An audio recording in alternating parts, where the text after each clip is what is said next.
your name is Jonah? Jonah Jay. Hi, Jonah Jay. So, talk to me about your initial experiences when you were with your sister. You said you were homeless a few years ago. I was homeless a few years ago. For the most part, I didn't really get harassed. I was living over there on Rose, which is like a homeless camp they have in the city. You can't set up shop until late into the evening, and then you have to get up and close down your encampment at early in the morning, like 7, 8, something like that. So as long as we did that, we didn't really get pressured. But I mean, I think more to your point, what you're trying to highlight is the fact that the government treats homeless people badly. But yeah, that's the main point, that the government treats homeless people badly. All the laws and all the rules make it to where it's illegal for you to not have anywhere to live. Right. But my understanding is that as a citizen of the United States, you have the right to your personal space.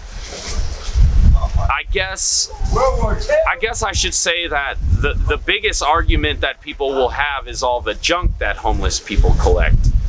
And I can't really be on the homeless people's side on that one because it's unnecessary. But what we don't realize is that if they had better options, they would not have to collect junk. Right. Hoarding is a mental thing.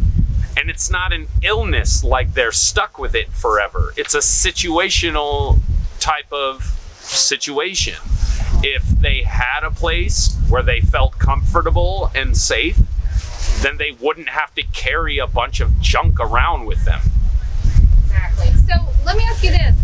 The Sheriff's Department is now trying to make the claim that everybody that's homeless is from out of state and that they're coming here. That's not true. Yeah. Can you talk a little bit about your thoughts on that? I'm certain that many people come from out of states to be here, but that's irrelevant to the homelessness issue. If you're a United States citizen and you're not able to pay rent anywhere, you have your right to be on public lands, as long as you're not collecting a bunch of trash. Right. That's the only thing.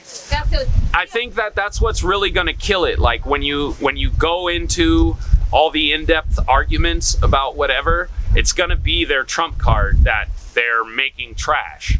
Even like... But don't you think they could put trash cans out here, city trash cans? We have city trash cans. It doesn't seem to help people with a mental thing. Like, it's mental. The reason that they're carrying all this trash is because they don't feel secure without it. Certainly, if the police weren't harassing them left and right, they would feel more secure. Don't they have the right to feel secure? Yeah. I don't know. People, it's humanity. People fail to respect humanity. They fail to acknowledge humanity. Like, maybe this is a little off, but everyone, the doctors make a spectrum of people who are on autism, and they make this spectrum so that, but what people don't get is that the spectrum covers everything. So everyone is on the autism spectrum. So then let's apply that to our current situation with the homeless.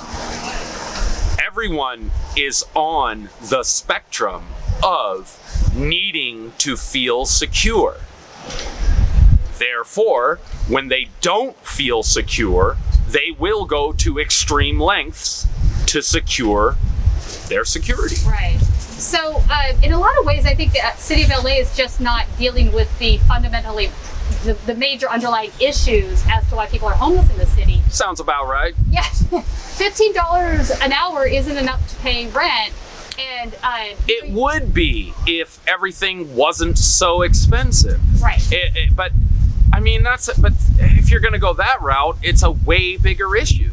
Yeah. That if you go to fucking Oklahoma, a pack of cigarettes doesn't cost you $10, $15. Rent doesn't cost you $1,800, $2,000 every month. Go to Oklahoma, you can get a fucking 4-bedroom house with a basement and an upstairs for $600 a month. So if they can charge that over there, then they can most certainly charge that here. But I don't know, you're talking about fighting all of the capitalist system. And then you're talking about fighting the entire mindset of people that has existed for thousands of generations. I really don't know what I can accomplish as far as that goes with your interview. Yeah. You know, like, right, like how are we really going to beat everyone's mindset? Moreover, the people who are in control, how are you going to change their mind? When I have everything and you have nothing, how do you convince me to share it with you? Right. If I don't already want to, you know, then how do you convince me to do that? And that's the thing. Like we have people teaching their children to hate, and I don't really know how you fix that in other people. I've never been that way myself. It doesn't make sense to me to just hate people off top. But I still don't know how you convince someone else to stop hating. It's mental. We don't fight against each other. We fight against ideas in the mind.